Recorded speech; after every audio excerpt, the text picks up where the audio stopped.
नबी मिठे मोहम्मद अरबी जा गुलाम ओ मुसलमानो हजरत अबू राचा फरमाइंदो चवे तो बुख में दुख में तकलीफ डाडी हुंदी ही पो भी मोहम्मद पाक जे मदरसे में बैठा हुंदा होया से कुरान पाक याद कंदा होया से इमामुल अंबिया सल्लल्लाहु अलैहि वसल्लम जो तालिब मदरसे जो शागिर्द हजरत अबू हुरैरा फरमाइंदो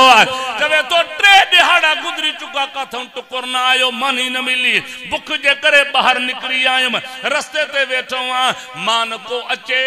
को मानू पूछा करे तब राम किए बैठो आ पहुंचंदम तो भूख लगी आ मन कह के रहम अचे को मानी गिरा खणी अचे त खाया कदर फुलांदा बुलबुल जाने जो नित रहंदी बाग बहारा कदर फुलांदा क्या जानन कां कमीने जो रुदे रहंदे मुर्दारा कदर कुरान दा क्या जानन ए दुनियादार नबी ने कदर कुरान दा जानन वाले वन सुते शहर मदीने जब तो बैठो हजरत अबू बकर सिद्दीक जो गुजर चो अस्सलामु अलैकुम या अबा हुरैरा वालेकुम सलाम या सिद्दीक हलियो वयो वरी थोड़ी देर को बियो सहाबी आयो अस्सलामु अलैकुम या अबा हुरैरा वालेकुम सलाम हलियो वयो हजरत अबू हुरैरा फरमाइंदो चवे तो सहाबी इंदा वया सलाम चंदा वया हलिया वया थोड़ी देर थी रहमत वारो नबी आयो जाओ सुभान अल्लाह सोनो महबूब नबी आयो ओ वो रहमत जो समंदर रहमत जो दरिया फबिमा रहमत मिनल्लाह लिंतलहुम वलौ कुंत फज़्ज़न गलीज़ल क़ल्ब लंफ़ज़्ज़ू मिन हौलिक फ़अफ़ु अन्हुम वस्तग़फ़िर लहुम वशाविरहुम फ़िल अम्र फ़इज़ा अज़मत फ़तवक्कल अलल्लाह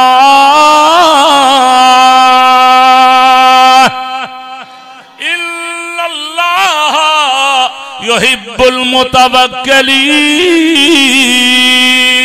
मुतवक्किलीन रब तो फरमा महबूबन मां तो के रहमत जो मरकज बनायो मां पांजे बयान में पांजे अंदाज में ये चौनो गोया के रब ये पांजे महबूब नबी के पे चौंदा महबूब मां तो के रहमत जो मरकज बनायो जाते तो जा देरा उते मंजी रहमत जा बसेरा जाते तो मोहम्मद जो पैर बसुते खैरी खैरा जाओ सुभान अल्लाह साईं जन पान आया मुसाफिर में अबू हुरैरा जी या रसूल अल्लाह पुत्र बेहाल भला मानी टुकुर खादो थी जैसे ही ट्रे दी गुजरी चला डाढी भूख लगी आ हुजूर फरमा भला हलियो आ हुजूर सोनो अग में आ हजरत अबू हुरैरा फरमाइंदो मां पोयो पियो अचां साईं जन आया सिधो अंदर हुजरे शरीफ में हलिया विया चओ सुभान अल्लाह आज जेको रोज़ो अतहर थी मुझे नबी जो हुजरो हो हुजरो माना कमरो हो घर हो मुस्तफा जो सुभान अल्लाह चवे तो ऐशा तेरा हुजरा अमीने खास है जाते रिसालत का बिसाते अर्ज पर टुकड़ा यही है जन्नत का इसी में रहमतुल लिल आलमीन रहते थे और रहते हैं इसी को गुंबदे खजरा भी कहते हैं इसी से रोज हशर सरवरे कौन उठेंगे मगर तन्हा नहीं माँ अबू बकरो उमर उठेंगे अकेलो न उठंदा बल्कि एकड़े पासे ॾऊं सिद्दीक ॿिए पासे ॾऊं फारूक आज़म चओ सुभान अल्लाह चओ वाह सिद्दीक चओ वाह फारूक यारां को यारी दी राह मिल गई है नजर हई नजर विच नजर मिल गई है आलमन को बुद्धा होंदो तो सिद्दीक अकबर चौंदो हो माके दुनिया में सब को पेरियों पेरियों इहा शय पिसिंदा अन नजरो इला वजह रसूलिल्लाह चेहरो सोने नबी जो हुजे अखियों सिद्दीक जो हुजन वेठो दीदार कया यारां को यारी दी राह मिल गई है नजर हई नजर विच नजर मिल गई है तुसा को जाली चुमन दी इजाजत नहीं देंदे उन्हां को सुमन दी जाह मिल गई है अबू बकर सिद्दीक साईं फारूक आजम साईं इमामुल अंबिया रहमत दो आलम सल्लल्लाहु अलैहि वसल्लम पान पांजे हुजरे मुबारक में अंदर वया थोड़ी देर खंबो मोटी आया तो साईं जन जे हथ मुबारक में खीर जो प्यालो चओ सुभान अल्लाह ॾाढियां चओ प्यालो केतिरो भी वॾो हुजे केतिरो भी वॾो प्यालो हुजे जेके प्यालो सॾबो वध वध उन जे अंदर मां समझा तो मुनो किलो अध किलो एडो असलो वॾो चऊं उन दौर सां ठिकर जो चऊं खणी तो बाबा या किलो ॾेढ इहो खीर मापदो न अकुल तीअं चवंदो आ रसूलुल्लाह सल्लल्लाहु अलैहि वसल्लम खीर जो प्यालो भरियल खयूं आया अबू हुरैरा चवंदा माखे दिल में ख्याल थियो तो साईं जन माखे चवंदा इहो पुट पी तोखे ॾाढी बुख लॻल आ पर साईं जन फरमाया ना हे खण अबू हुरैरा मां मोहम्मद जे पोयों हलियो आ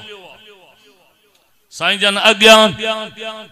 मां मिठे मोहम्मद अरबी सल्लल्लाहु अलैहि वसल्लम जे पोयां पान करीम सल्लल्लाहु अलैहि वसल्लम आया मस्जिद नबी में जाते असहाबे सुफा जा तालिब कुरान जा हाफिज कुरान जो सबक पचाईंदा वेठा सुभान अल्लाह साईं जन फरमाया अबू हुरैरा मां जो जी या रसूल अल्लाह अबा सजे पासे दो बिस्मिल्लाह पढ़ी करे पियारींदो वञ हजरत अबू हुरैरा पान चवंदो पिया मौलाना इदरीस कांधलवी सीरत जे किताब में लिखियो आ त अबू हुरैरा चयो मां दिल में पियो ख्याल करा इहो तो पहलो जेको वेठो आ हाफिज उहो पीएंदो बाकी छा बचदो पर चवे तो अमर मथे हुकुम हो न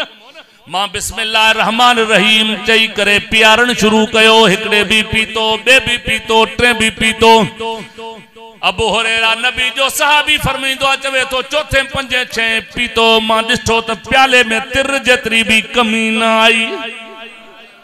खीर उए जो उए पियो हो जीअं पहिरियों मां उनखे ॾिनो इए पींदा रहा चवे तो 70 हाफिज कुरान जा उन प्याले मंजो खीर पी वया यो नबी जो मौजूदो आ छाए हुजूर जो चो हुजूर जो हुस्न यूसुफ दमे ईसायत बैजादारी आज खूब हम दारंद तो तन्हा दारी जेके मौजज़ा अल्लाह पाक बेन नबियन के दिना हा अल्लाह पाक उन्हीं को वधिक मिठे मोहम्मद अरबी अकेले के हुए मौजज़ा अता करे छड्या सुभान अल्लाह साईं जन फरमायो पुट सबे पी वया साईं हाउ सबे कुरान जा शागिर्द कुरान जा हाफिज ढो करे पी वया साईं जन फरमाया अबू हुरैरा इशरब हाने तू पी हजरत अबू हुरैरा फरमाया टिन ॾींहंनि जी बुखी मां एक दफो भी पीतो बियो दफो भी पीतो टियों दफो भी पीतो ऐं हदीस में चतो खीर उहा रब नेमत पांजे बानहन जे लाए पैदा कई आ जो खीर उन्नत खत्म कंदो आ पर बुख लगल हुजे खीर ढो ते पी छड़ो तो खीर पीण सां बुख भी खत्म थी वेंदी आ या रब वडी नेमत पांजे बानहन के ॾिनी आ सुभान अल्लाह इमामुल अंबिया रहमत दो आलम सल्लल्लाहु अलैहि वसल्लम फरमायो पुट अबू हुरैरा हाने तू पी अबू हुरैरा फरमाइंदो मां एक दफो भी पीतो बियो दफो भी पीतो टियों दफो भी पीतो साईं जन फरमाए अब्बा पी मां जो साईं मां जो त हाने ढो थी चुको आ बिल्कुल मां ढो करे चुको आया जे ढो थियो थी हा ओ अबू हुरैरा यूनिवर्सिटी में बच्चा पढ़ण वारो बुधो नबी साईं जो जुमलो कुरान जे पढ़ण वारे शागिर्द जो नबी साईं सां केडी मोहब्बत आ हुजूर सल्लल्लाहु अलैहि वसल्लम जी उन्हीं सां केडी मोहब्बत प्यार आ केडो शान आ नबी अंदे सरदार फरमा अबू हुरैरा जी या रसूल अल्लाह ढो थियो थी हा साईं ढो थी वयो आ फरमाया हाने मां मोहम्मद के दे तमा मोहम्मद कुरान पाक पढ़न वारन जी बचत पान पिया यो मकाम थी कुरान वारे जो यो शान थी कुरान वारे जो ओ कलमे पढ़न वारा मुसलमान तू कुरान से प्यार कर कुरान पाक पांजे बचन के पढ़ा कुरान वायदो तो करे उते पहुंचेंदो मां जथे कोई न पहुंचो आ चो सुभान अल्लाह चवे तो वादल्लाहुल मुमिनीन वल मुमिनात जन्नातिन तजरी मिन तहतिहल अनहार खालिदीन फीहा व मसाकिन तय्यबतन फी जन्नात अदन व रिज़वानुम मिनल्लाहि अकबर ज़ालिका हुवल फौजुल अज़ीम अल्लाह पाक फरमा तो कुरान करीम के अंदर चवे तो वायदो कयो अल्लाह अल्लाह जी ज़ात कलमे पढ़न वारन मर्दन औरतुन सां सही छाजो तू वेदो कयो चवे तो जन्नत जन्नत जो वेदो कयो थम माना कलमे सां वफादारी तमा कयो कुरान पढ़न कलमे सां वफादारी आ नमाज पढ़न कलमे सां वफादारी आ हज उम्रो करन कलमे सां वफादारी आ गरीबन की खिदमत करन कलमे सां वफादारी आ मिस्किनन की मदद करन कलमे सां वफादारी आ मदरसा ते मस्जिदूं हलाइन कलमे सां वफादारी आ ओ मुसलमान पाड़े वारे जो अदब करन एहतराम करन पाड़े वारे जे हुकूक जो ख्याल करन या कलमे सां वफादारी आ कुरान चवे तो कलमे सां वफादारी तू कर जन्नत तोहजी आ चो सुभान अल्लाह